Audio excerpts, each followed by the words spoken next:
तो अभी से लेकर के बोर्ड तक हम आप साथ रहेंगे। और जो भी दिक्कत है आपकी फिजिक्स में, आपने फिजिक्स अभी तक पढ़ा नहीं पढ़ा, अब उसको भूल जाओ।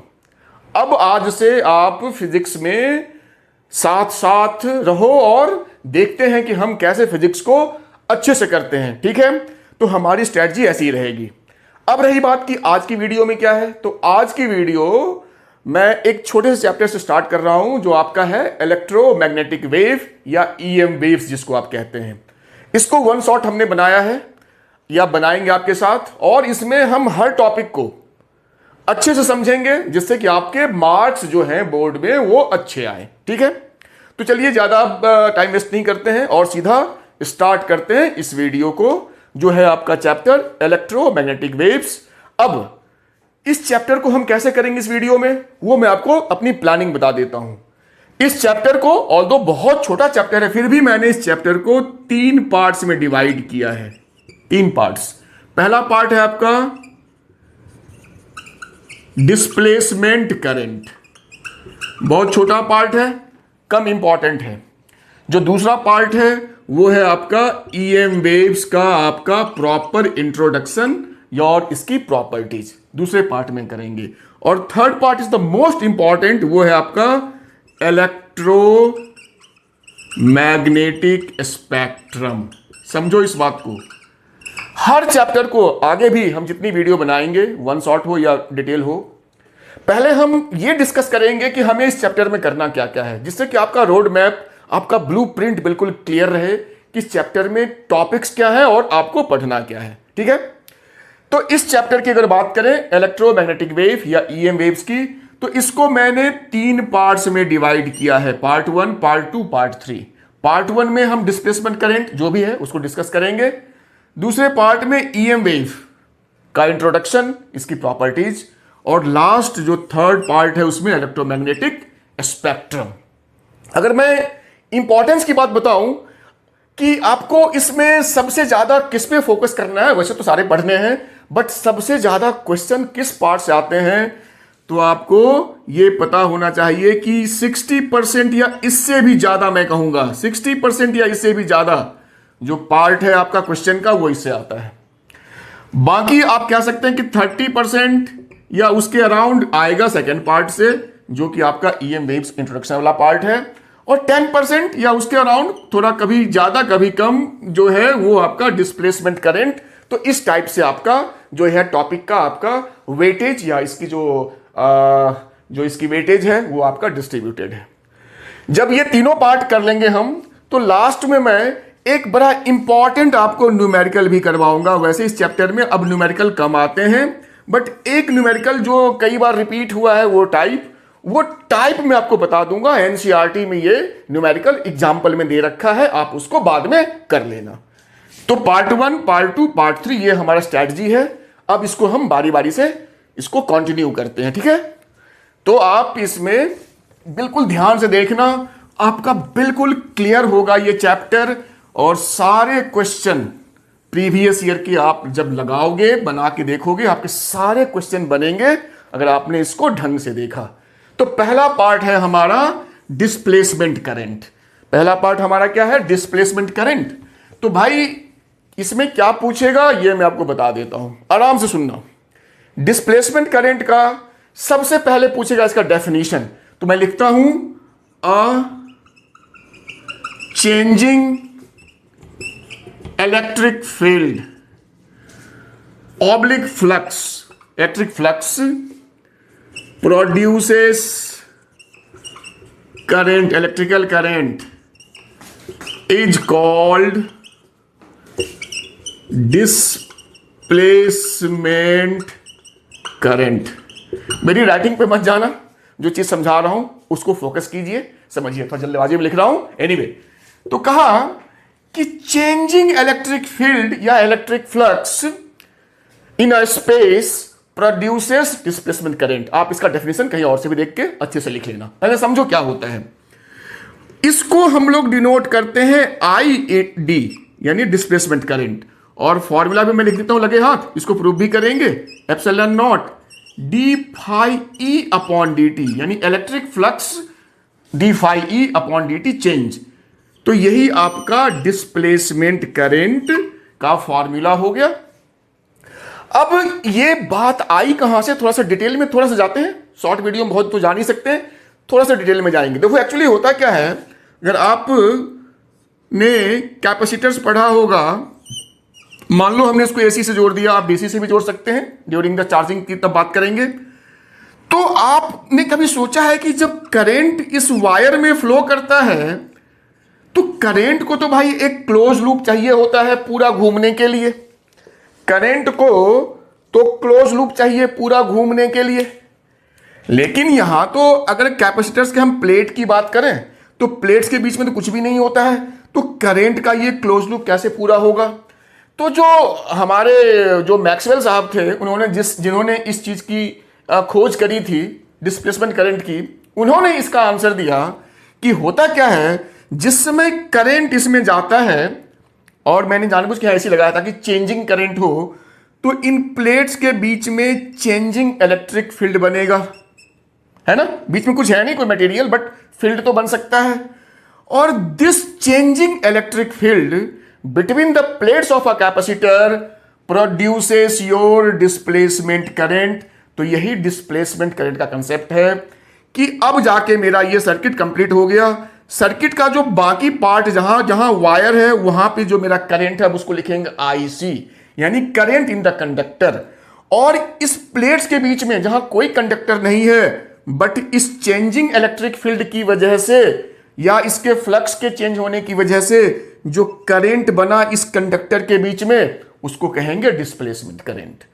तो पूरे कंडक्टर में जो करंट एग्जिस्ट करता है उसको बोलेंगे IC, current of the conductor. और प्लेट के बीच में जहां कोई कंडक्टर नहीं है लेकिन करंट तो भाई कंप्लीट हो रहा है ना लूप में, मतलब यहां भी करंट पास हो रहा होगा, उसी करंट को डिस्प्लेसमेंट करंट बोलते हैं।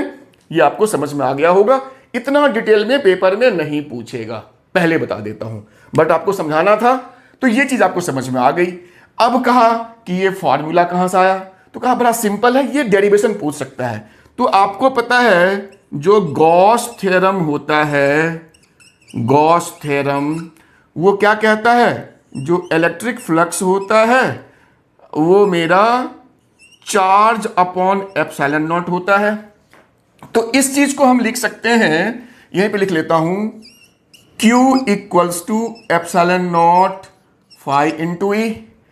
अब अगर हम डिफरेंशिएट कर दें दोनों साइड को तो क्या हो जाएगा, dq by D T, time के साथ डिफरेंशिएट करेंगे तो ये तो कांस्टेंट है, D phi E upon D T लिख सकते हैं।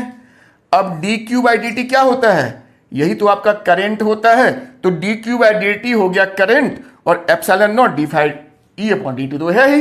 तो ये आपका ऐसे प्रूव हो गया, ठीक है। तो प्रूफ हो गया, डेफिनेशन हो गया, ये चीज क्या होती है इसका मोटा मोटा फील आपको आ गया।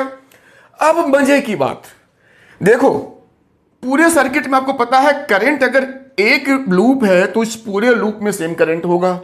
इसका मतलब है कि इस पूरे कंडक्टर में जहां जहां करंट मेरा आईसी है, और जितना आईसी होगा प्लेट्स के बीच में भी करंट उतना ही होना चाहिए। भाई एक ही लाइन में दो करंट तो हो नहीं सकता है। तो आपको प्रूव नहीं करना है, बट ये बहुत इंपॉर्टेंट कंसेप्ट है कि जो आईडी होता है हमेशा किसी भी लूप में आईसी के बराबर होता है। बहुत ज्यादा इंपॉर्टेंट कंसेप्ट।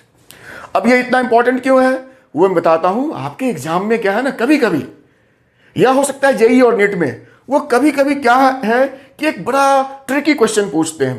क्वेश्चन क्या पूछेंगे कि आपको ना वो सिंपल फिगर नहीं रहेगा क्वेश्चन में, मैं आपको फिगर समझा रहा हूं कि आपको कोई कैपेसिटर दे दिया सपोज 5 माइक्रोफराड का, यहां पे एक रजिस्टर भी लगा दिया उनकी मर्जी, अब मान लो 50 ओम का, यहां पे बैटरी आपको लगा दी 50 वोल्ट की, कुछ भी दे दिया, ऐसे बहुत सारी चीजें आपको दे देंगे। बट साथ में क्या लिखेंगे कि the current in the conductor, यानी आईसी जो है वो आपका 5 एम्पियर है। जिस भी वो सर्किट की बात कर रहे हैं, जो भी सर्किट आपके क्वेश्चन में है, तो आपसे पूछेगा क्या कि आईडी जो होगा डिस्प्लेसमेंट करंट इस सर्किट में वो बताओ। अब जिन बच्चों को ये चीज नहीं पता है वो तो भाई देखेंगे कैपेसिटर है ये रजिस्टर भी है, यहाँ पे एक बैटरी भी लगी है, या इसमें और भी कुछ चीजें दे रखी हैं, तो वो भाई अब हिसाब किताब लगाना शुरू करेगा। लेकिन जो बच्चे स्मार्ट हैं, जिन्होंने इसको पढ़ा है, वो क्या कहेंगे कि कहा कुछ भी गिवन हो, अगर हमें आईसी पता है तो आईडी जो है वो हमेशा आईसी के बराबर होता है, तो बिना कैलकुलेट किए आप आंसर दे देंगे 5 एम्पियर। ठीक है, अब इस पे आगे बढ़ते हैं, ज्यादा इस पे बात नहीं करेंगे। तो डिस्प्लेसमेंट करंट का हमने इंट्रोडक्शन दिया, फॉर्मूला दिया, प्रूफ दिया, ये पूरा समझाया, और एक क्वेश्चन आईसी आईडी वाला आपको साथ साथ करवा दिया। अब क्या करेंगे, अब इसका अगला जो स्टेप है वो है आपका एम्पियर्स मैक्सवेल लॉ या मैक्सवेल एम्पियर्स इक्वेशन। आप जिस भी नाम से इसको बुलाओ, तो वो हम थोड़ा सा फटाफट समझते हैं। देखो चक्कर क्या है ना, कि जो चैप्टर 4 में आपने एम्पियर्स सर्किट और लॉ पढ़ा था, क्या पढ़ा था कि line integral of magnetic field equals to mu naught times current होता है। अच्छा एक चीज मैं बताना भूल गया, आईसी इक्वल्स टू आईडी होता है, ये तो हमने आपको बता दिया। अब किसी भी सर्किट में किसी भी पॉइंट पे जो नेट करंट होगा वो इन दोनों करंट का सम होगा, ये भी समझ लो अच्छे से। ये मैं थोड़ा डिटेल में समझा देता हूं, क्योंकि मुझे इसमें खुद पहले बहुत कंफ्यूजन था जब मैं आपकी तरह पढ़ाई करता था। मुझे खुद नहीं लगता था यार ये क्या चक्कर है, बट अब समझो क्या चीज होती है। सपोज ये तुम्हारी बैटरी है, वोल्टेज, अब यहां इस वाले एरिया में तुम्हारा आईडी होगा और इस पूरे कंडक्टर पे, वायर पे तुम्हारा आईसी होगा, ये आईडी और ये आईसी। अब खूब सारी ये क्या चक्कर है, अगर आईसी आईडी है तो फिर आपने ऐसा क्यों लिखा? मैंने इसलिए लिखा कि ये कहता है किसी भी सेक्शन में किसी भी पॉइंट पे जो टोटल करंट होगा वो आईसी प्लस आईडी होगा।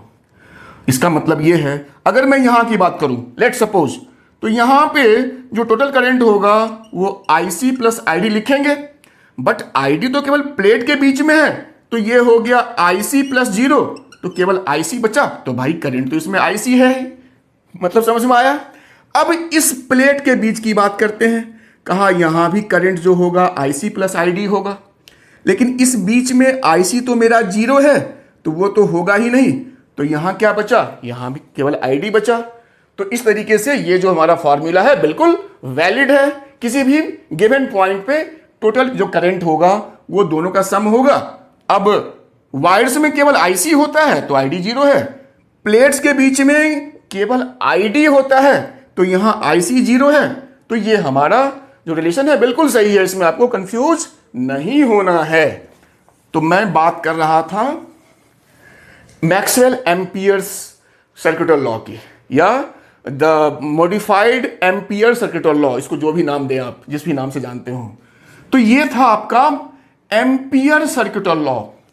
अगर आपने चैप्टर 4 में जहां आपने इसको पढ़ा था, तो शायद आपने पढ़ा होगा कि ये जो फॉर्मूला है एम्पियर सर्किटल लॉ का फॉर्मूला, चैप्टर 4 वाला, that is true only for steady current. केवल स्टेडी करंट के लिए ये ट्रू है। अगर करंट चेंजिंग नेचर का है तो ये फॉर्मूला आपका काम नहीं करेगा। ये मैक्सवेल ने अपने एक्सपेरिमेंट में बताया था, हमें डिटेल में नहीं जाना है, हम खाली ये जानेंगे कि ये फॉर्मूला केवल स्टेडी करंट के लिए है। अब मैक्सवेल ने कहा भाई फॉर्मूला तो यूनिवर्सल होना चाहिए, जो स्टेडी नॉन स्टेडी हर हाल में सही हो, तो उसने इसे मॉडिफिकेशन किया।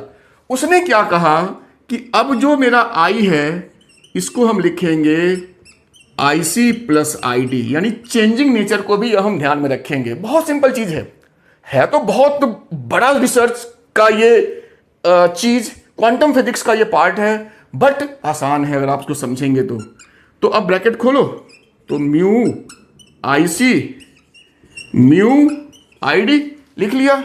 Next step mu naught IC mu naught. अब आईडी क्या होता है, याद करो उसका formula, epsilon naught D phi E upon D T. तो यही जो आपका फॉर्म है, ये वाला part, this is called your modified Ampere's circuital law. Clear है? आपके पहले पार्ट में डिस्प्लेसमेंट करंट में यही क्वेश्चंस आएंगे, इससे ज्यादा नहीं आने की कोई चांस है ना? तो अब इसकी बात नहीं करेंगे। अब हम आ जाते हैं सेकेंड पार्ट में हमारा पहला पार्ट जो है वो खत्म हो गया है ना। अब सेकेंड पार्ट में हम क्या करेंगे, सेकेंड पार्ट दैट इज ज्यादा इंपॉर्टेंट इस पार्ट से, और वो पार्ट हमारा क्या है, इलेक्ट्रोमैग्नेटिक वेव। भाई चैप्टर तो हमारा इलेक्ट्रोमैग्नेटिक वेव ही था ना। और बच्चे कहेंगे सर आपने तो कुछ अलग ही टॉपिक डिस्प्लेसमेंट करंट शुरू कर दिया। अब उसके पीछे क्या रीजन है हिस्टोरिकल, उसमें हम नहीं जाएंगे, क्यों, हम पढ़ते हैं शॉर्ट वीडियो में। लेकिन अब हम प्रॉपर इलेक्ट्रोमैग्नेटिक वेव की बात करेंगे पार्ट 2, जैसा मैंने बताया था। तो कहा सबसे पहले क्या बात करेंगे, तो सबसे पहले हम ये बात करेंगे कि इलेक्ट्रोमैग्नेटिक वेव, जो भी वेव होता है, वो कैसे प्रोड्यूस होता है और वो क्या होता है, उसकी क्या क्या प्रॉपर्टीज हो सकती है। गौर से सुनना, ये चैप्टर की सबसे बड़ी स्पेशल चीज क्या है कि आप इसको अगर एक दिन भी अच्छे से पढ़ेंगे ना, जैसे ये आपने वीडियो देख लिया और आपने प्रीवियस ईयर क्वेश्चंस आपके पास सपोज अवेलेबल हैं 5-10 साल के, एक भी क्वेश्चन आपका नहीं छूटना है, ऐसा मैं कह रहा हूं। सारे क्वेश्चन आपके बनेंगे, एक दिन के मेहनत में आपका ये 5-6 नंबर का ये चैप्टर्स की वेटेज है आपका हो जाएगा। तो बहुत ध्यान से देखिएगा इसको। तो कहा भाई पहला इसका प्रोडक्शन, तो थोड़ा मैं तेज लिखूंगा कि एन एक्सिलरेटिंग एंड या और oscillating charge, electric charge obviously, electric charge produces electromagnetic waves. कहा एक्सेलरेटिंग एंड ऑसिलेटिंग, हम केवल इसी की बात करें, एक्सेलरेटिंग की बात करें, तो कहा जो चार्ज एक्सेलरेट कर रहा हो या ऑसिलेट कर रहा हो, आगे पीछे ऐसे ऐसे टू एंड फ्रो मोशन कर रहा हो, वैसे चार्ज, देखो चार्ज तो इलेक्ट्रिक फील्ड तो हमेशा प्रोड्यूस करता ही करता है, ये तो उसकी अपनी प्रॉपर्टी ही है, हमेशा उसके साथ रहती है। बट अगर वही चार्ज अगर एक्सेलरेट या ऑसिलेट करना शुरू कर दे, ऐसे ऐसे ऐसे करना शुरू कर दे, या किसी भी तरीके से ऑसिलेट करे, तो वो मैग्नेटिक फील्ड भी बनाने लगता है साथ ही साथ। और वो कैसा मैग्नेटिक फील्ड, दोनों मिलकर के इलेक्ट्रोमैग्नेटिक वेव बनाने लगता है। आप इसे समझो, मैग्नेटिक फील्ड ही नहीं, इलेक्ट्रोमैग्नेटिक वेव बनता है। तो कंडीशन क्या हो गया, accelerating and oscillating electric charge produces electromagnetic wave, EM waves. बस खत्म कहानी। यहीं पे एक डिस्क्लेमर क्या है वो आपको पता होना चाहिए, अ चार्ज एट रेस्ट और a charge moving with uniform speed, यानी बिना एक्सेलरेशन का कोई चार्ज अगर मूव भी कर रहा है, without acceleration, can not produce EM wave. EM wave produce नहीं कर सकता है। एक ही कंडीशन है, एक्सेलरेशन होना चाहिए, ऑसिलेशन होना चाहिए। चार्ज रेस्ट पे है तो खैर कोई बात ही नहीं है, मोशन भी है विदाउट एक्सेलरेशन तो ईएम वेव प्रोड्यूस नहीं होगा। ये बात आप गांठ बांध लो। तो ये हो गया ईएम वेव कैसे प्रोड्यूस होता है। वैसे तो आगे और भी तरीके ईएम वेव प्रोडक्शन के हम पढ़ेंगे, लेकिन मोटा मोटा जो हमने समझा कि चार्ज का एक्सेलरेशन में होना ईएम वेव की गारंटी है। अब इसमें अगला पॉइंट हम क्या देखेंगे, ईएम वेव में इसकी प्रॉपर्टीज को हम पॉइंट वाइज पढ़ेंगे। इसकी प्रॉपर्टीज को हम क्या करेंगे, पॉइंट वाइज देखेंगे, है ना।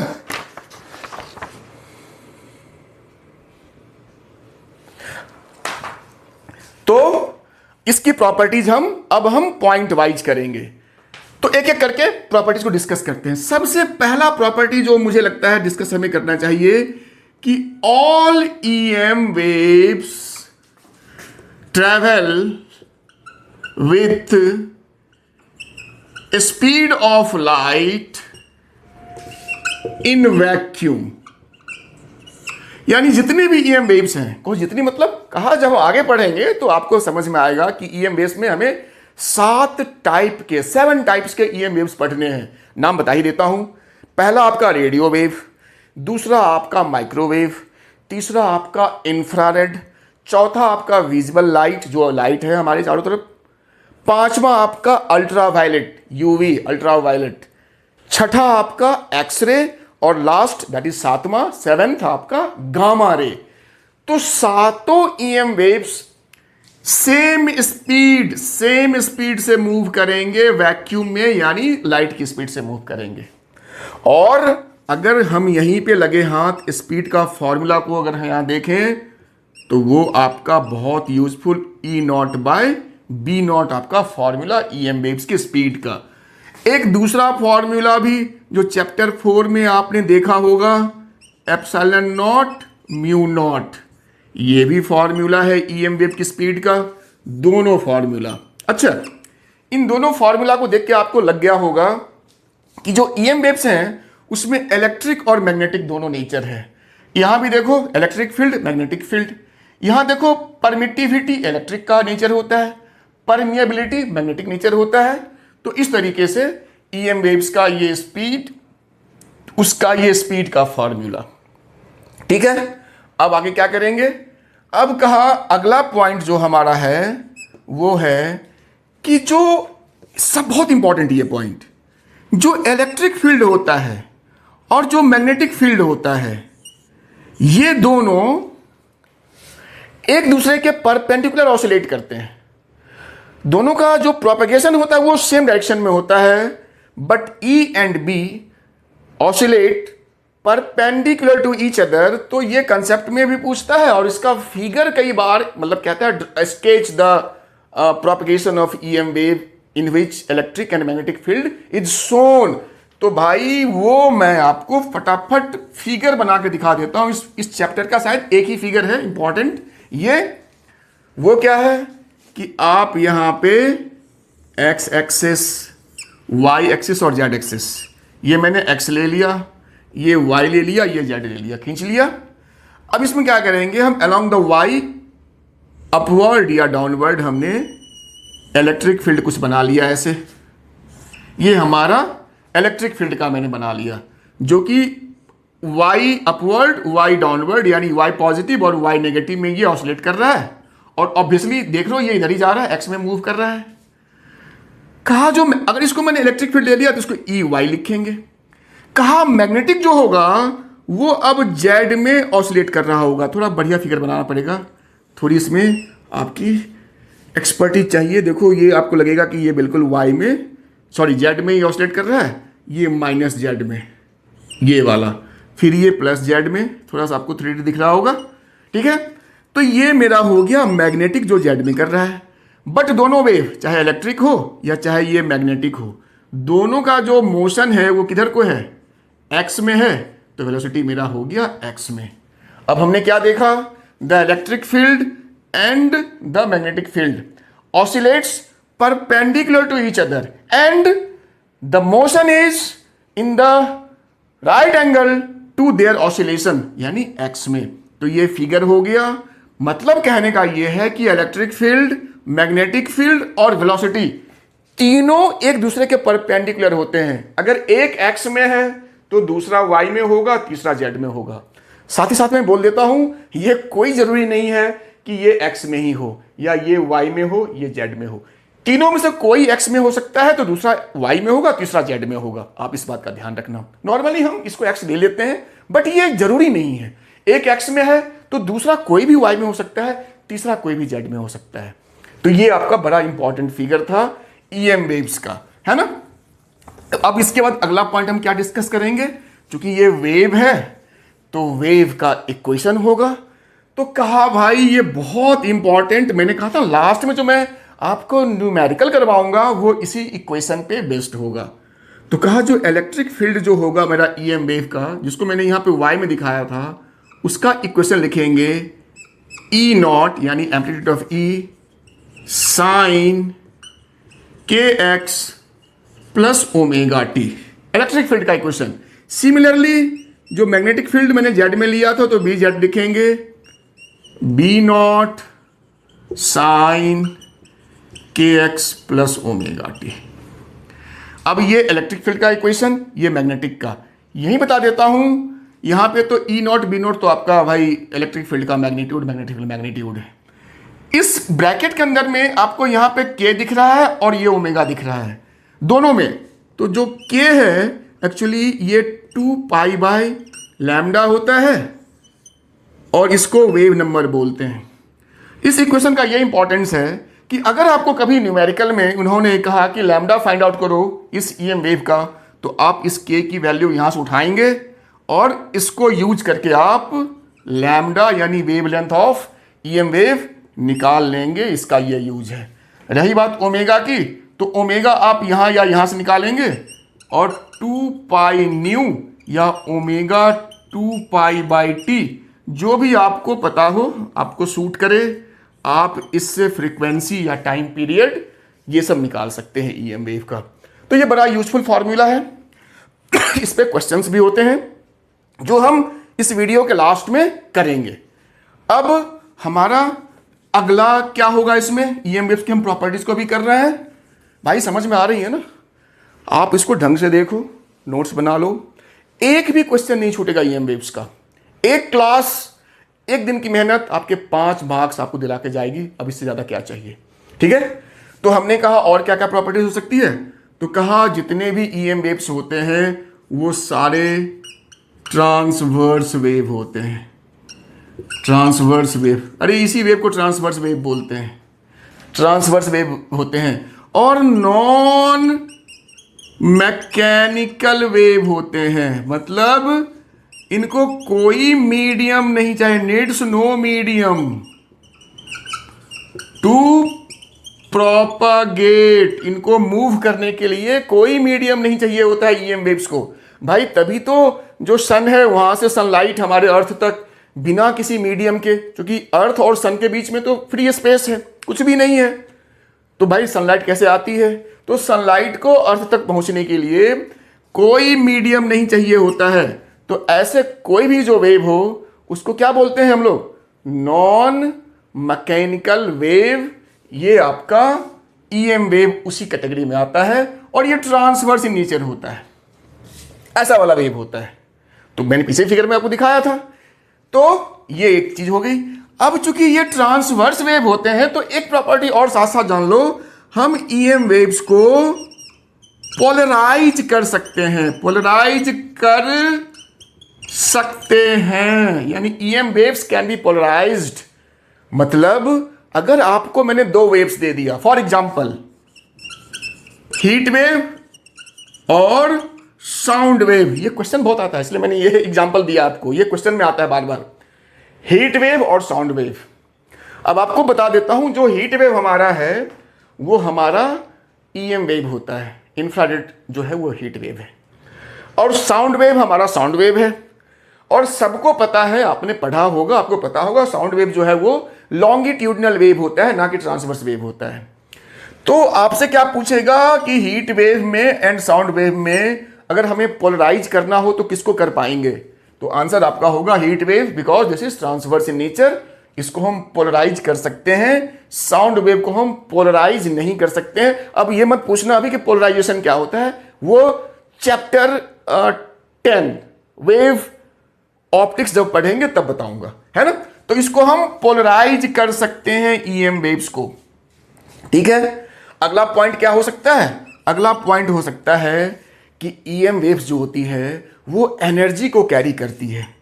हर पॉइंट को ध्यान से सुनना, मैं लिख कम रहा हूं क्योंकि उतना लिखूंगा तो वीडियो बहुत लंबी हो जाएगी, टाइम लगेगा। तो हर ईएम वेव जो है वो एनर्जी कैरी करता है, ढेर सारा एनर्जी कैरी करता है।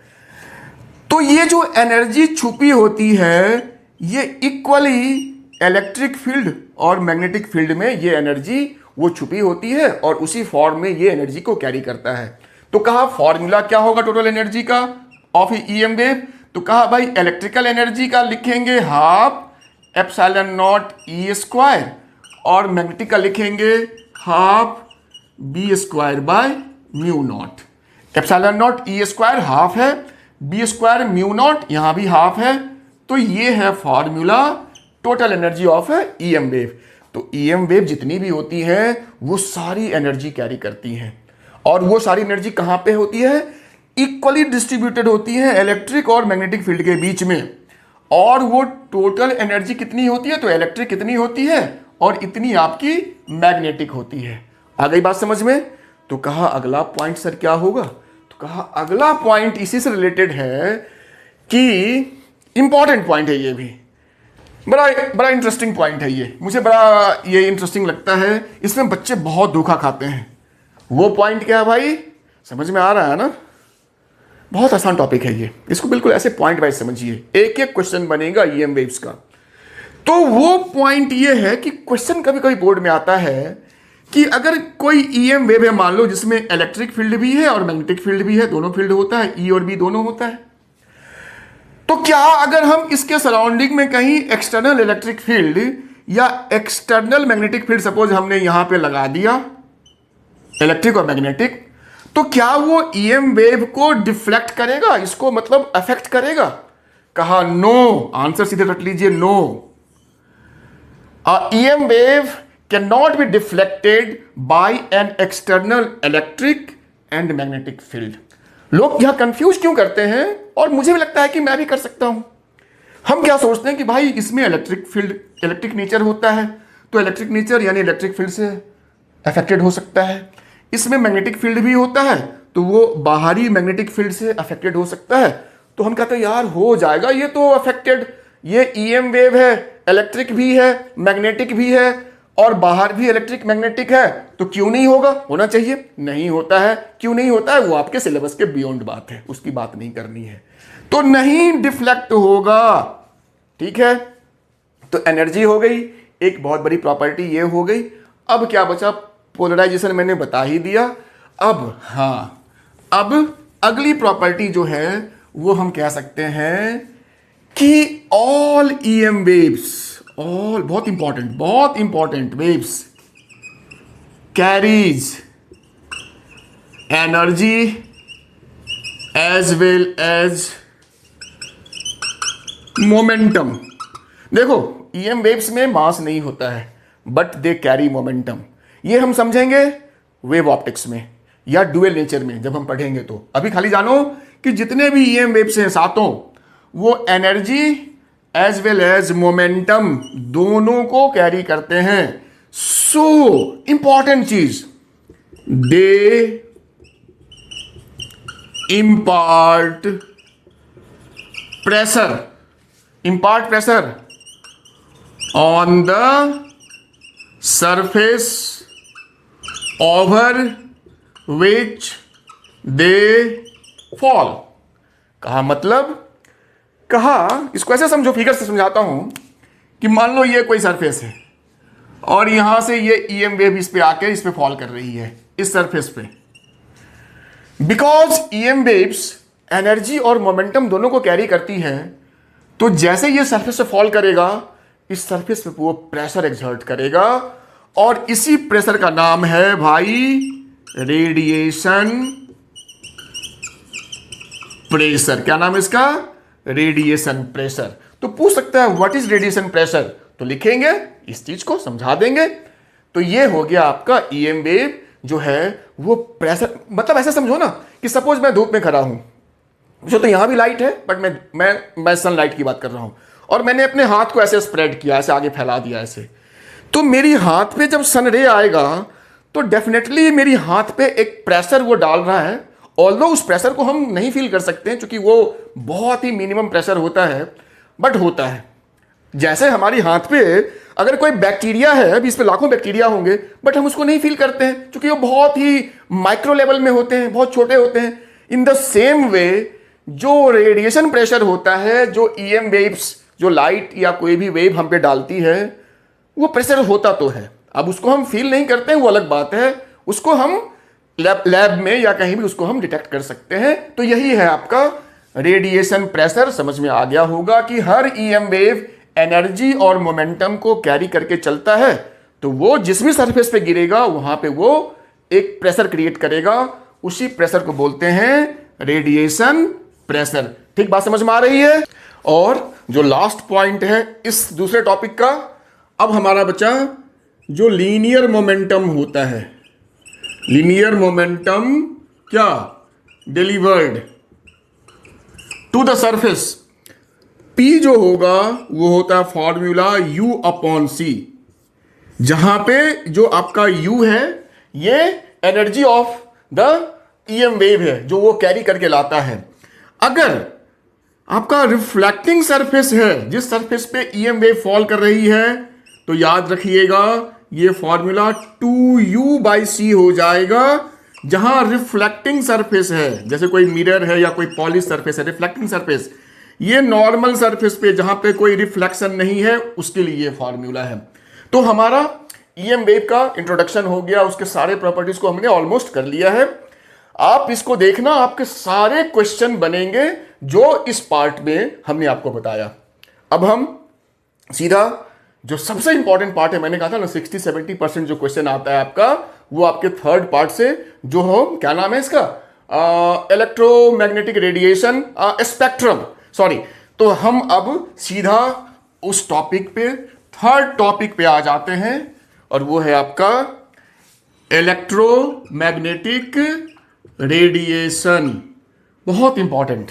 अब ये होता कि अरे भाई इलेक्ट्रोमैग्नेटिक स्पेक्ट्रम में बार बार गलती कर रहा हूं, स्पेक्ट्रम, रेडियो इलेक्ट्रोमैग्नेटिक स्पेक्ट्रम, ठीक है, थोड़ा जल्दबाजी में गड़बड़ हो ही जाती है।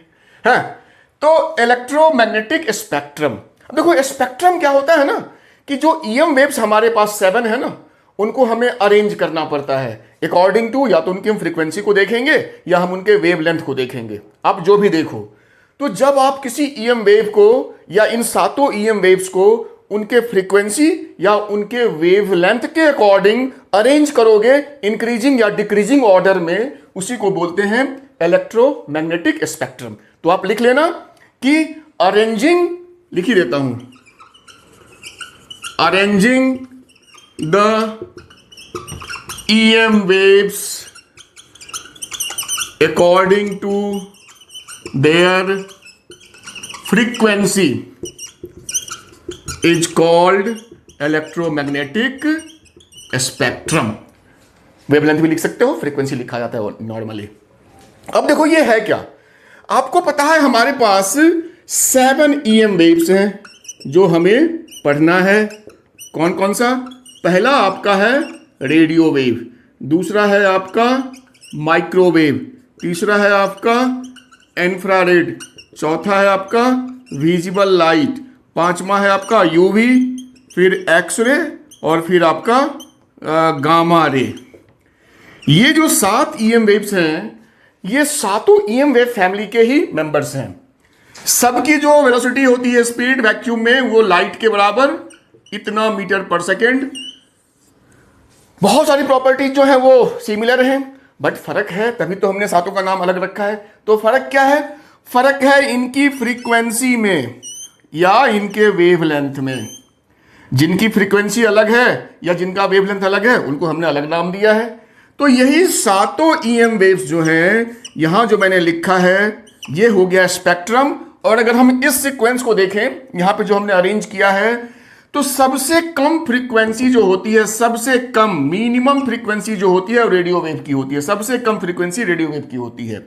फिर उससे बढ़ते बढ़ते बढ़ते बढ़ते बढ़ते सबसे ज्यादा यानी मैक्सिमम जो फ्रीक्वेंसी होती है, वो गामा रे की होती है। अगर हम लैम्डा के टर्म में बात करें, वेवलेंथ के टर्म में, तो सबसे ज्यादा मैक्सिमम जो लैम्डा, ये देखो फ्रीक्वेंसी की बात थी, वेवलेंथ की, सबसे कम सबसे ज्यादा नीचे वाले का। अगर हम लैम्डा के टर्म में बात करें, मतलब वेवलेंथ के टर्म में बात करें, तो सबसे ज्यादा वेवलेंथ रेडियो वेव का होता है। उसके बाद आपका माइक्रो का उससे कम, उसके बाद घटते घटते घटते घटते सबसे कम यानी मिनिमम जो वेवलेंथ होगा वो गामा रे का होगा।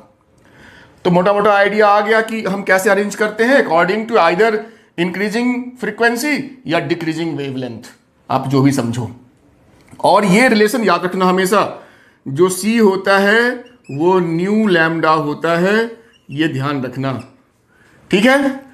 तो यही था आपका इलेक्ट्रोमैग्नेटिक स्पेक्ट्रम का पहला पार्ट।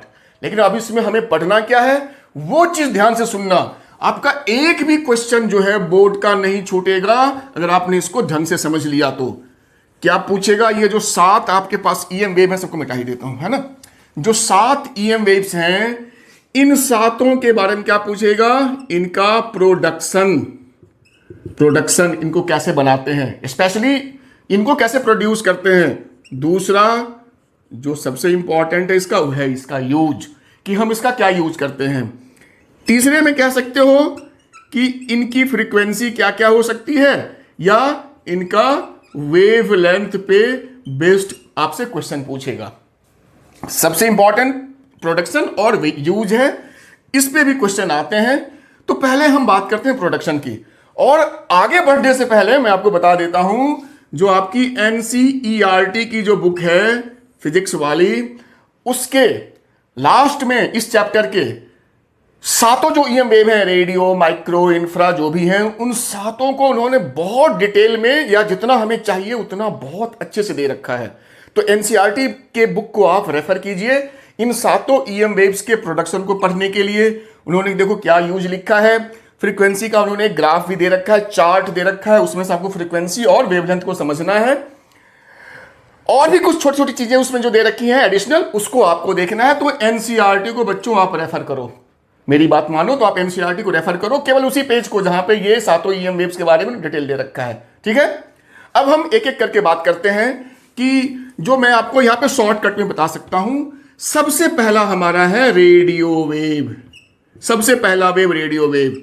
तो हमें पता है इसका जो फ्रीक्वेंसी होता है वो सबसे स्मॉल होता है, यानी स्मॉलेस्ट होता है, और लैम्डा जो होता है वो लार्जेस्ट होता है, पहली बात। अब इसको प्रोड्यूस कैसे करेंगे, तो कहता है accelerating charge in a conductor, सीधी सी बात, प्रोड्यूसेस रेडियो वेव। यानी कोई चार्ज किसी कंडक्टर में अगर ऑसिलेट कर रहा है तो आपको वो रेडियो वेव बना के देगा। खत्म इसकी कहानी।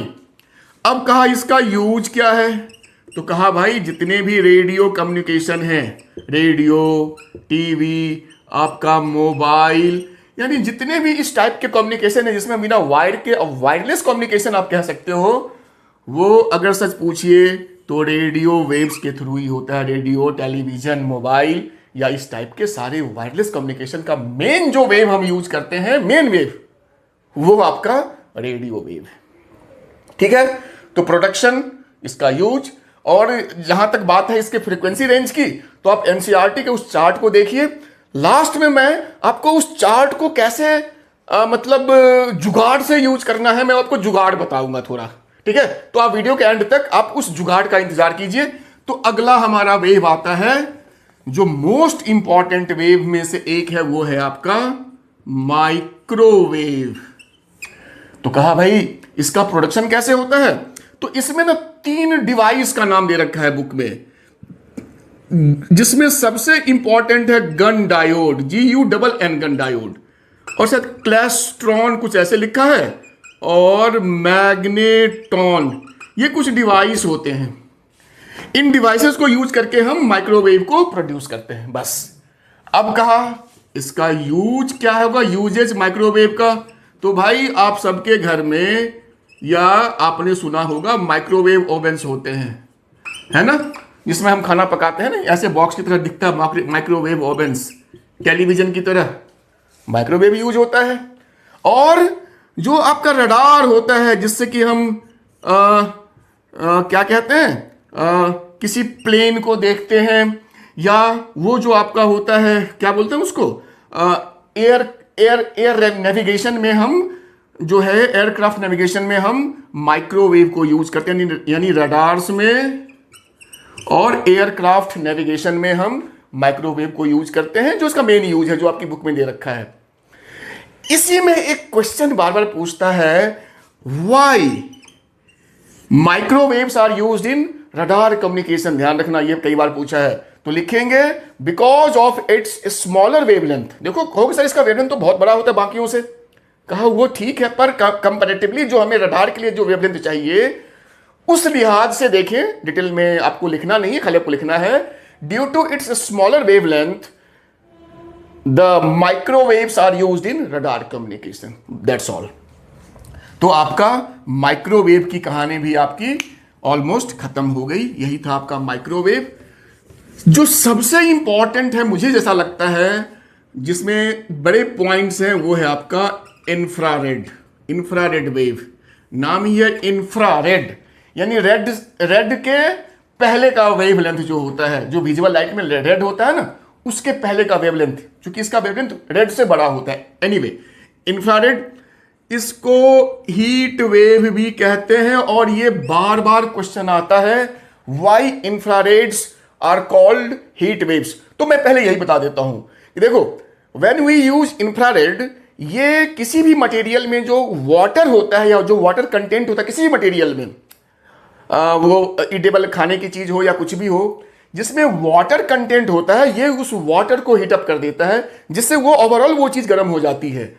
सो that infrareds are also called heat wave. बहुत ज्यादा पूछता है, आप इसको नोट कर लेना कि इसको, और एनसीईआरटी में दे रखा है, आप इसको देखना।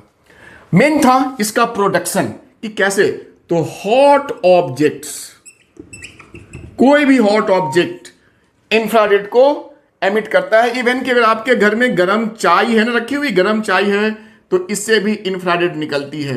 और गर्म चाय तो छोड़िए, जितने भी एनिमल्स हैं, हॉट ब्लडेड एनिमल्स लाइक हम, मतलब बायोम पढ़ा होगा ना, कुछ एनिमल्स के जो होते हैं ना कोल्ड ब्लडेड होते हैं, जैसे सांप हो गया, छिपकली हो गई, और भी कुछ होते होंगे जो कोल्ड ब्लडेड होते हैं, तो उनसे इंफ्रारेड नहीं निकलता है। लेकिन जैसे हम हो गए, बिल्ली हो गई, कुत्ता हो गया, गाय हो गई, ऐसे जितने भी एनिमल्स हैं, इन सब से इंफ्रारेड बाहर निकलता है। और तभी जो आजकल जो आया है थर्मामीटर, जो कि दूर से ही गन की तरह हमारा टेम्परेचर लेता है, वो कैसे लेता है, जो हमारे बॉडी से जो रे निकलती है, यहां पे वो थर्मामीटर को लगा देते हैं डिटेक्टर को, और ये डिटेक्टर जो है हमारा टेम्परेचर डिटेक्ट कर लेता है। तो समझ में बात आई कि कोई भी हॉट ऑब्जेक्ट, चाहे वो गर्म चाय हो, हम हो, या कोई भी गर्म चीज हो, उससे इंफ्रारेड निकलती है। और जितनी ज्यादा वो गर्मी होगी, उस वेव में से उतनी ज्यादा एनर्जी निकलेगी, वेवलेंथ उतना छोटा निकलेगा। तो ये था आपका इसका प्रोडक्शन कि ये जो है हॉट ऑब्जेक्ट से निकलता है, इसको हीट वेव कहते हैं, ये भी मैंने बता दिया। अब मेन है इसका यूज, इसका यूजेज, बहुत ज्यादा यूज है। पहला है आपका जो रिमोट कंट्रोल्स हमारे घर में होते हैं, उसमें से इंफ्रारेड निकलती है, तब जाके हमारा टीवी ऑन या ऑफ होता है, या हमारा जो भी रिमोट से चलने वाली सामान है। फिर जो फिजियोथेरेपिस्ट होते हैं, फिजियोथेरेपिस्ट जो होते हैं, जहां पे हम जैसे किसी के मसल में क्रैम्प आ गया, कोई प्रॉब्लम हो गई मसल्स में, या बॉडी में कहीं कोई अकरन जकरन हो गई, तो एक लैंप होता है, इंफ्रारेड लैंप, जिससे कि वो सिकाई करते हैं पेशेंट की, उस पर्टिकुलर पोर्शन पे इस लैंप को फोकस करते हैं, तो जो मसल्स की प्रॉब्लम है वो कम हो जाती है, ठीक हो जाती है। तो फिजियोथेरेपिस्ट इसको यूज करते हैं। रिमोट कंट्रोल से मैंने बता ही दिया। जो आपका सैटेलाइट्स होता है, सैटेलाइट्स, उसमें जो सेंसर्स होते हैं वो इंफ्रारेड सेंसर्स लगे होते हैं, जो अपने डिफरेंट चीजों के लिए वो हम यूज करते हैं। तो रिमोट कंट्रोल्स हो गया, फिजियोथेरेपिस्ट का वो लैंप हो गया, सैटेलाइट्स हो गई, कुछ ऑटोमेटिक स्विचेज होती हैं। तो एनसीईआरटी में आप देखना सारे वहां पे यूजेस दे रखे हैं। तो ये सबसे बड़ा टॉपिक है आउट ऑफ सातों जो ईएम वेव्स हमें पढ़ने हैं, एनसीईआरटी में आप देखना सबसे बड़ा पैराग्राफ इसी का उन्होंने यूज किया है। तो अच्छे से पढ़ लेना। बाकी मैंने मोटा मोटा बता दिया कि इसको हीट वेव कहते हैं, ये हॉट ऑब्जेक्ट से निकलता है, जैसे कोई गर्म चीज है, या हम इंसानों से भी निकलता है। इसका यूज होता है रिमोट कंट्रोल्स में, फिजियोथेरेपिस्ट यूज करते हैं, सैटेलाइट्स में यूज होता है, कुछ ऑटोमेटिक स्विचेज होती हैं, और बहुत सारे जो सेंसर्स होते हैं, ये भी बता देता हूं, सेंसर्स में इंफ्रारेड को यूज किया जाता है। रात में देखने के लिए इंफ्रारेड कैमरेज होते हैं, है ना। तो ये हमारा था इंफ्रारेड, जो कि सबसे बड़ा इसका टॉपिक था इन सातों में। जो चौथा वेव है वो है आपका विजिबल लाइट। कौन सी लाइट? विजिबल लाइट, भाई वही लाइट जिसको हम देखते हैं।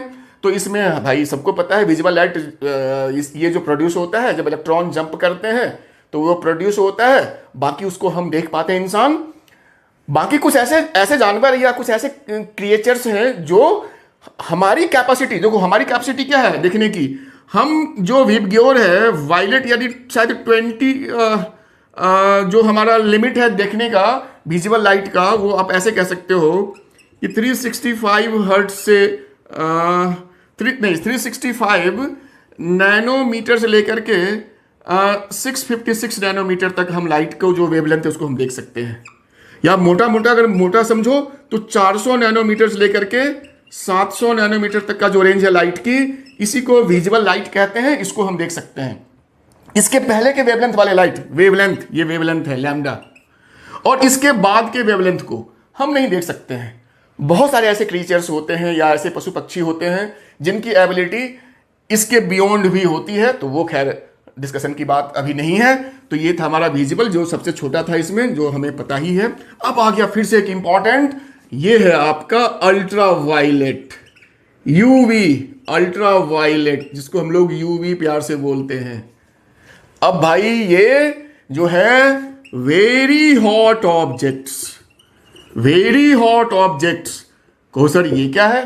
कहा like your sun, sun rays से पता है ना, धूप में जब जाते हैं तो लोग कहते हैं यूवी रेज आ रही हैं, लाइक योर सन। या वो जो वेल्डर्स होते हैं जो लोहे को वेल्ड करते हैं, जिसमें ब्लू लाइट निकलती है, बड़ी तेज चकाचौंध वाली लाइट, जो वेल्डर्स होते हैं, वेल्डर्स जो यूज करते हैं ब्लू लाइट, वो भी यूवी रेज निकालती हैं। और आजकल तो यूवी लैंप्स आते हैं जिससे कि यूवी रेज निकलता है। तो वेरी हॉट ऑब्जेक्ट लाइक सन होना चाहिए, या जो वेल्डर्स का जो वो होता है वेल्डिंग मशीन, टॉर्च, उसमें, या यूवी लैंप्स आप सीधा यूज कर लो तो आपको अल्ट्रा वायलेट यूवी रेज आपको मिलेगा। ठीक है, अब ये जो रे है, एक चीज बता और देता हूं, विजुअल लाइट तक तो सब कुछ ठीक है। विजुअल लाइट के बाद जो तीन है बचा, यूवी, एक्सरे और गामा, ये ग्रेजुअली खतरनाक रेज होती हैं।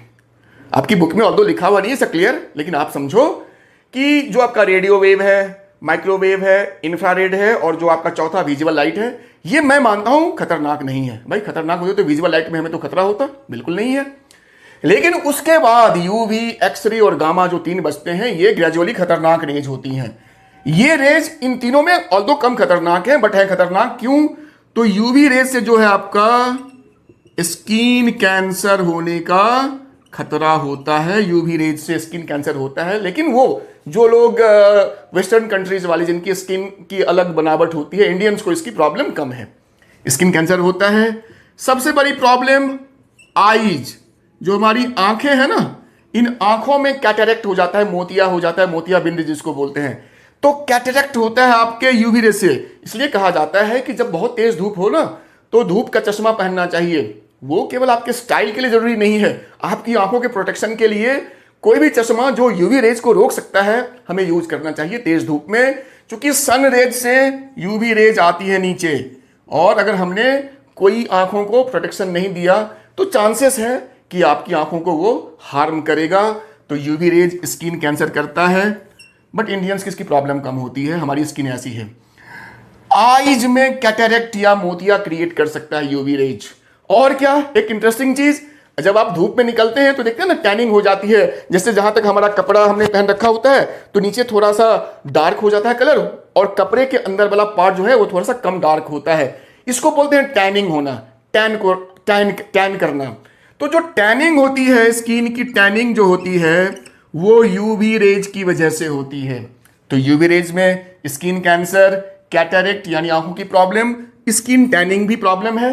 तो ये थी इसकी प्रॉब्लम्स। अब इंटरेस्टिंग चीज कि ये प्रॉब्लमेटिक भी है और इसका बहुत सारा यूज भी है। तो अब हम इसके यूज की बात करेंगे। तो सबसे पहला यूज है इसका यूवी वाटर प्यूरिफायर्स। आपने सुना होगा, है ना? प्यूरिफायर्स में कहता है ना, ये जो पानी है हमारा आरओ वाटर प्यूरिफायर है, उसमें यूवी लैंप लगा हुआ है जिससे ये पानी को प्यूरिफाई करता है। फिर ये बैक्टीरिया को, वायरस को किल करता है। कोरोना टाइम में लोगों ने हैंड सैनिटाइज करने के लिए या चीज़ों को सैनिटाइज करने के लिए यूवी रेज को यूज किया था, या अभी भी करते हैं। तो ये बैक्टीरिया वायरस को किल करता है, तो बहुत काम का है। हमारे प्यूरिफायर्स में, वाटर प्यूरिफायर्स में यूज होता है। ये आपके पेपर में कई बार पूछा है, ध्यान रखना, वाटर प्यूरिफायर्स में यूज होता है। फिर देखो मजे की बात, जिस यूवी रेज से हमारी आंखें खराब होती हैं, कैटरेक्ट होता है, उन्हीं यूवी रेज में हम आई सर्जरी में यूज करते हैं। इसको लैसिक सर्जरी बोलते हैं। लैसिक सर्जरी जो होता है वो आई सर्जरी होती है, जिसमें मसल्स को ठीक करते हैं।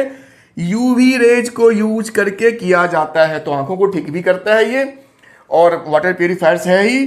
तो इस तरीके से यूवी रेज जो है हमारे लिए काफी यूजफुल है। अब जो वेल्डर्स होते हैं, जो लोहे को वेल्ड करते हैं, वो ब्लैक गोगल्स पहनते हैं आंखों को बचाने के लिए। तो क्वेश्चन कभी पूछता है, why welders uses black goggles during welding?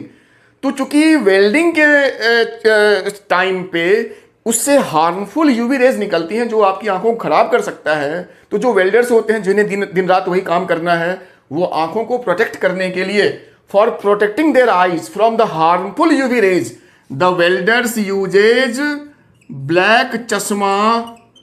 ये है आपका आंसर। तो ये था हमारा यूवी रेज का प्रोडक्शन, कैसे प्रोडक्ट इसको प्रोड्यूस करते हैं, इसके क्या क्या इसके डिमेरिट्स हैं या इसके क्या क्या हमें नुकसान है, इसके क्या क्या यूज है हमने वो भी पढ़ा, वेल्डर्स चश्मा क्यों पहनता है ये भी पढ़ा, और चलते चलते एनसीईआरटी में चूंकि है उस चीज को तो मैं थोड़ा सा मेंशन कर देता हूं, वो आपको पहले से ही पता होगा कि जो सन, जो ये हमारी सन है, जो हमारा ये सन है, इससे यूवी रेज धरती पे आती है, ये हमारा अर्थ है। और अर्थ का जो एटमॉस्फेयर है ना, अर्थ का एटमॉस्फेयर, इसमें ओजोन होता है, ओजोन गैसेस होती हैं ऊपर के लेयर में। अब ये जो ओजोन है ना, ये यूवी रेज को अर्थ पे आने से रोकता है, ठीक है। जो हार्मफुल यूवी रेज सन से नीचे आती हैं, जो ओजोन लेयर हमारे एटमॉस्फेयर का है, वो उन यूवी रेज को बहुत हद तक रोक देता है। तो हमारे अर्थ के सरफेस पे या हमारे अर्थ तक एक कंट्रोल्ड अमाउंट में ही यूवी रेज आता है और इससे हमारा काम ठीक ठाक चल जाता है। अब क्या है कि हम जो ग्रीन हाउस गैसेस, मतलब वो गैसेस जिसको कि हम अपने फैक्ट्रीज में, हमारे एयर कंडीशंस में, हमारे रेफ्रिजरेटर्स में, हमारी गाड़ियों से जो धुएं निकलते हैं, उससे लोग कहते हैं कि ग्रीन हाउस गैसेस, जिससे कि धरती गर्म हो रही है, वो गैसेस निकलती हैं। अब वो गैसेस क्या करती हैं, थोड़ा समझना इस चीज को, आपका ये भी क्लियर हो जाएगा। वो गैसेस जाकर के एटमॉस्फेयर में इस ओजोन से रिएक्शन करके इसको ऑक्सीजन में ब्रेक कर देती है, यानी ओजोन उन ग्रीन हाउस गैसेस के साथ मिलकर के टूट करके ऑक्सीजन या सिंपल मॉलिक्यूल्स में वो टूट जाता है। अब इसे गड़बड़ क्या होती है, अब जो ओजोन हमें चाहिए था इस यूवी रेज को रोकने के लिए, वो तो है नहीं या कम हो गया है। सो हमारे अर्थ के सरफेस पे या हमारे अर्थ तक ज्यादा और ज्यादा यूवी रेज आने लगती हैं। तो भाई प्रॉब्लम्स तो इससे हैं ही, आंखों की प्रॉब्लम है, स्किन प्रॉब्लम है, और भी बहुत तरह की प्रॉब्लम हमें क्रिएट हो जाती है। तो ये था कि ozone layers, green house gases और यूवी रेज का क्या रिलेशन है, क्लियर हो गया होगा। इसकी बात यही खत्म करो। अब सेकंड लास्ट है आपका, वो है आपका नाम जाना पहचाना, क्या है भाई, एक्सरे। अब एक्सरे क्या है भाई, सबको पता है, किसी की हड्डी टूट जाती है या कभी दांत में कोई प्रॉब्लम हो तो डॉक्टर्स कहते हैं एक्सरे करवा लीजिए, या और भी कोई बॉडी में प्रॉब्लम हो तो इन्वेस्टिगेशन के लिए एक्सरे करवाया जाता है मेडिकल साइंस में। तो भैया ये सबको पता है, बहुत यूजफुल है। तो इसका प्रोडक्शन कैसे होता है, तो कहा कोई चार्ज है हाई स्पीड चार्ज, यानी काफी एनर्जेटिक चार्ज, जब किसी मेटल टारगेट, स्पेशली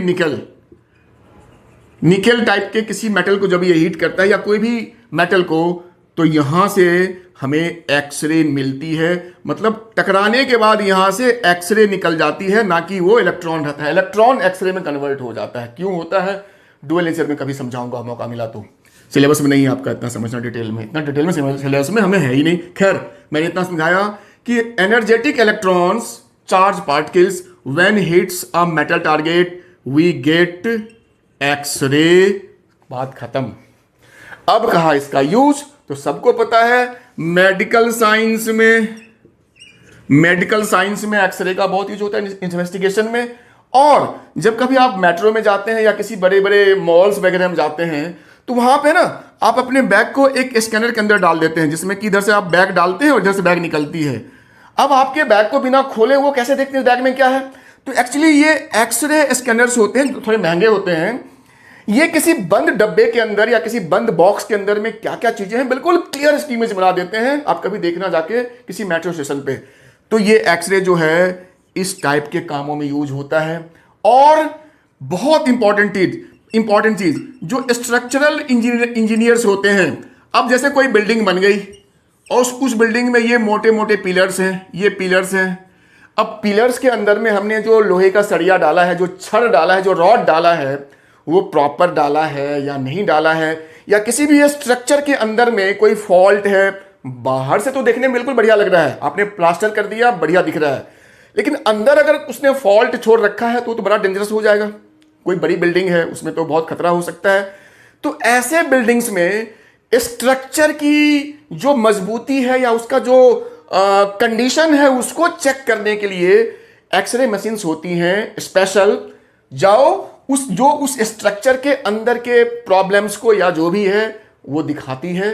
तो मेडिकल साइंस में सबको पता था, ये जो मेट्रो स्टेशंस पे जो एक्सरे मशीन्स होती हैं स्कैनर्स, वो भी आपको पता था, आपने देखा होगा। स्ट्रक्चरल साइंस में जहां पे हमारा आर्किटेक्चर होता है, जहां पे इंजीनियर्स, जहां पे चीजें बनती हैं बिल्डिंग्स वगैरह, वहां भी इसका यूज होता है, बहुत ज्यादा पूछता है। अब जो एक्सरे होता है, ये एक आध बार अगर आपने किसी ने करवाया तो कोई बात नहीं, बट मल्टीपल एक्सपोजर एक्सरे का बार बार करवाना कैन कॉज कैंसर। एक्सरे जो है वो बार बार अगर आपने यूज किया या कोई यूज करता है या कहीं वो रहता है जहां पे एक्सरे यूज हो रहा है, तो इट कैन कॉज कैंसर, मतलब चांसेस कि कैंसर हो सकता है। तो अच्छा, एक चीज मैंने पीछे वाला याद आ गया, जो यूवी रेज था ना, उसका याद कर लेना। जो मोटी ग्लास की सीट होती है ना, जैसे आप कार के अंदर बैठ गए और आपने शीशा चढ़ा दिया, तो कार के शीशे को यूवी रेज पार नहीं कर सकती है। या हमने चश्मा पहन लिया, कोई भी प्लेन चश्मा भी शीशे का, तो यूवी रेज हमारी आंखों तक नहीं जाएगा। बहुत इंपॉर्टेंट, यानी ग्लास जो है, ग्लास वो यूवी रेज को रोक सकता है। सिमिलरली एक्सरे बहुत खतरनाक है, मोटी ग्लास है इसमें कोई भी ग्लास चलेगा, यूवी रेज में ग्लास होना चाहिए। एक्सरे को रोकने के लिए थिक ग्लास रोक देगा एक्सरे को, तो आप सेफ हैं। तो एक्सरे का हमने प्रोडक्शन बताया, इसका यूज बताया, ये खतरनाक है, कैंसर क्रिएट करता है, और इन सम केसेस ये बहुत सारे ट्रीटमेंट में भी काम आता है। बस यही था आपका एक्सरे का हमारा आज का।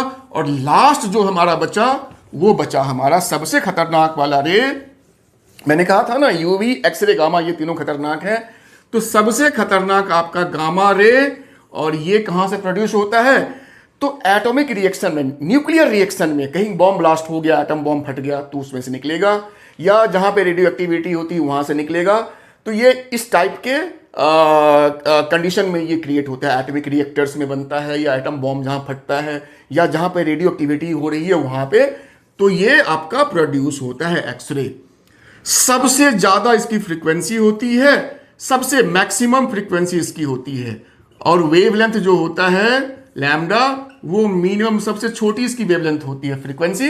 तो इसकी भाई एनर्जी जो है वो सबसे ज्यादा, मैक्सिमम इसकी एनर्जी होती है जो ये कैरी करता है। अब होता क्या है, जब भी कहीं पे गामा रेडिएशन क्रिएट होता है, तो वो रेडिएशन क्या होता है कि इसको रोकना ऑलमोस्ट इम्पॉसिबल है। गामा रेडिएशन को रोकना ऑलमोस्ट इम्पॉसिबल है, बहुत ज्यादा। ये क्या होता है, जो इसकी पेनिट्रेशन पावर होती है, कैपेबिलिटी पेनिट्रेशन, वो मैक्सिमम होती है। इसको मोटे से मोटे वॉल से भी आप नहीं रोक सकते हैं, बहुत मुश्किल से इसको रोका जा सकता है। बहुत स्पेशल टाइप ऑफ वॉल बनाना पड़ेगा, उसमें बहुत डिफरेंट मटेरियल्स को देना पड़ेगा, बहुत मोटा, तब जाके ये रुक सकता है। तो हाई पेनिट्रेसिंग पावर, मैक्सिमम पेनिट्रेशन है इसमें, एक्सरे में, सॉरी गामा में। और गामा जो है, प्रोडक्शन तो बता ही दिया। अब है भाई, ये डेंजरस है, जानलेवा है, बॉम्ब फटता है तो लोग बॉम्ब के धमाके से मरते हैं, और जो नहीं मरे, जो बच गए, उनके बॉडी में जब ये गामा रे घुसती है तो उनके डीएनए को म्यूटेट कर देती है, जिससे कि वो मतलब लॉन्ग टर्म में उसको बहुत प्रॉब्लम, इवन कि उसके अगले जनरेशन को भी प्रॉब्लम होती है। जैसा जापान में आज तक आपने सुना होगा, आज तक उनको प्रॉब्लम हो रही है, उनके वो जेनेटिक फॉल्ट आ गया है बहुत सारे लोगों में वहां पे। तो ये इस टाइप का वेव है, कैंसर को एकदम यूं क्रिएट करता है, बहुत खतरनाक है। और एट द सेम टाइम ये जो है मेडिकल साइंस में, ये कैंसर ट्रीटमेंट में इसका यूज भी होता है। तो यही था आपका ईएम वेव्स का थर्ड और सबसे इंपॉर्टेंट टॉपिक, जिसमें सबसे ज्यादा क्वेश्चन आते हैं। वो था आपका कौन सा? इलेक्ट्रोमैग्नेटिक स्पेक्ट्रम, जिसमें सातों वेव को हमने बेसिकली समझा। अब मैंने कहा था चलते चलते कि मैं आपको वो इसका जो है एक आइडिया दूंगा वेवलेंथ और फ्रीक्वेंसी को सॉल्व करने का। बाकी आप चार्ट देखना, चूंकि काफी कंफ्यूजन है चार्ट में। तो मैं क्या करता हूं कि मैंने विजुअल लाइट को बना लिया बीच में अपना एक स्टैंडर्ड। अब इसके ऊपर मेरा हो गया इंफ्रा, इसके ऊपर हो गया मेरा माइक्रो, सबसे ऊपर हो गया रेडियो, नीचे हो गया यूवी, एक्सरे और गामा रे, ऐसे लिख लेना। अब अगर बात करें वेवलेंथ की, तो मैंने कहा था ना मोटा मोटा 400 नैनोमीटर से 700 नैनोमीटर इसका रेंज होता है वेवलेंथ की।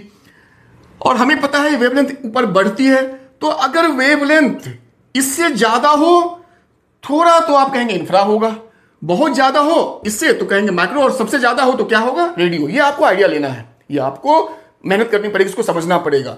अगर वेवलेंथ घटते हुए हिसाब से है, इससे थोड़ा कम है तो यूवी होगा, और कम है तो एक्सरे होगा, बहुत कम है तो गामा होगा। और कोई रास्ता नहीं है आपको इसमें, थोड़ी सी ना कहते हैं ना कि आपको एक्स्ट्रा इसमें आपको एफर्ट करना पड़ेगा, थोड़ा सा जुगाड़बाजी करनी पड़ेगी, तब जाके आपका ये काम चलेगा। तो वेवलेंथ का मैंने ये तरीका बताया जो कम यूज होता है, कम पूछता है। सबसे ज्यादा पूछता है भाई फ्रीक्वेंसी। तो देखो जो फ्रीक्वेंसी है विजिबल की, देखो ये प्रॉब्लम ऐसा क्यों है, जब आप चार्ट देखेंगे ना तो आप देखेंगे क्या, चाहे वेवलेंथ हो या चाहे फ्रीक्वेंसी हो, बिल्कुल फिक्स नहीं है कि विजिबल का यहां से यहां तक है, फिर इंफ्रा का है, फिर माइक्रो का। आपस में सारे है ना एंड, सबके जो एंड है वो आपस में विड्थ सबके मिक्स हैं। इसका जहां खत्म नहीं हुआ इसका स्टार्ट हो जाता है, इसका खत्म नहीं इसका स्टार्ट हो जाता है, इसका खत्म नहीं इसका स्टार्ट। तो आपस में जो मिक्सअप है ना उसकी वजह से प्रॉब्लम होती है, तो आपको जुगाड़ ही करना पड़ेगा। खैर, तो एक जो एवरेज हम कहेंगे जो फ्रीक्वेंसी है, ये तो मेरा वेवलेंथ की कहानी थी। और यहां बात करते हैं फ्रीक्वेंसी की, तो 14 जो हर्ट्ज होता है वो आपका विजिबल का होता है। अगर इससे कम है, सपोज 10 का पावर 12 है तो इंफ्रा हो सकता है, 10 है तो माइक्रो हो सकता है, और 10 से कम 8 या 6 है तो रेडियो हो सकता है। मैं फिर कह रहा हूं आपको अच्छे से देखना पड़ेगा, आपको अंदाजे से काम करना पड़ेगा 14 को रेफरेंस लेकर के। अब अगर नीचे बढ़ते हैं तो 10 का पावर अगर 16 हो गया, 18 हो गया, 20 या 22 हो गया, तो भाई यूवी का ये हो सकता है, एक्सरे का ये हो सकता है, और गामा का ये हो सकता है।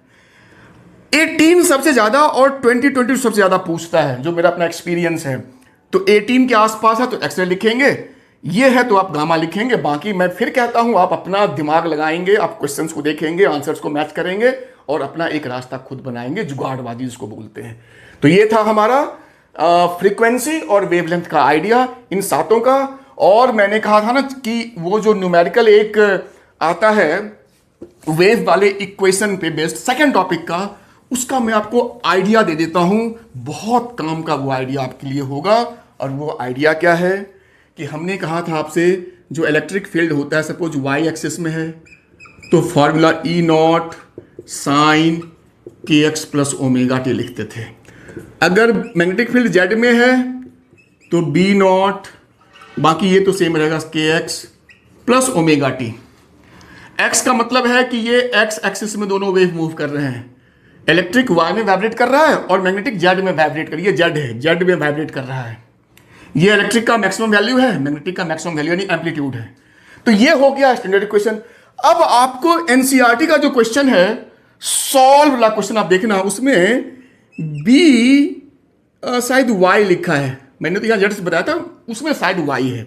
कहा ना कोई भी हो सकता है, एक्स वाई जेड में कोई भी किसी में जा सकता है।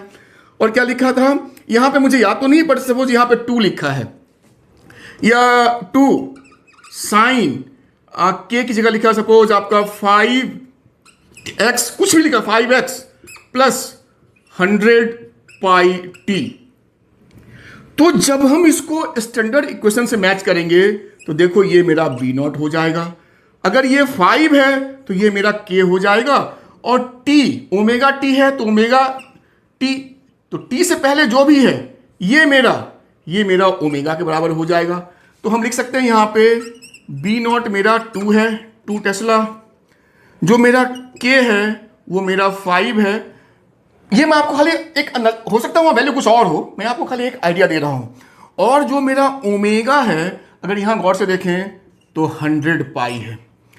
अब वो आपसे पूछ सकता है कि अगर आपको इस इक्वेशन से, पहले तो आपको फ्रीक्वेंसी निकालनी है, तो फ्रीक्वेंसी निकालने से पहले आप क्या करेंगे, k equals to 2 pi by lambda से आप लैम्डा निकाल लेंगे।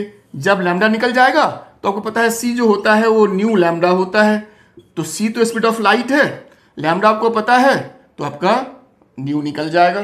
तो ऐसे हम कर सकते हैं। दूसरा क्या है, हम ओमेगा से भी काम कर सकते हैं, तो इस तरीके से हम लैम्डा निकाल सकते हैं, फ्रीक्वेंसी निकाल सकते हैं, या जो भी पूछता है। फिर इसमें कहता है क्या कि अगर मेरा b का इक्वेशन ऐसा है तो बताओ e का इक्वेशन क्या होगा। तो इसको मैं मिटा के यहीं पे समझा देता हूं। अगर मेरा b y में है तो ऑब्वियसली जो e होगा मेरा z में होगा, क्योंकि x में तो ये मूव ही कर रहा है, क्योंकि x यहां दे रखा है। तो यहां पे ई नॉट लिखना पहले पड़ेगा, बाकी साइन के बाद जो कुछ भी है वो आप एज इट इज इसको यहां पे कॉपी कर देंगे, खाली ई नॉट आपको चेंज करना पड़ेगा। तो इसका क्या तरीका है, हमें पता है सी जो होता है ई नॉट बाई बी नॉट होता है, तो ई नॉट मेरा हो गया सी इंटू बी नॉट। अब बी नॉट हमें पता है, सी का वैल्यू हमें पता होता है स्पीड ऑफ लाइट, तो हमारा ई नॉट निकल जाएगा। तो यहां पे क्या हो जाएगा, सी होता है 3 इंटू 10 का पावर 8 और बी नॉट है मेरा 2, तो ये हो गया 6 इंटू 10 का power 8 sign 5x plus 100 pi T. तो देखो बच्चों, यही था हमारा ये चैप्टर, आपको अच्छे समझ में आया होगा। आप इसको देखिए और प्रैक्टिस कीजिए, बहुत बढ़िया पेपर जाने वाला है आपका।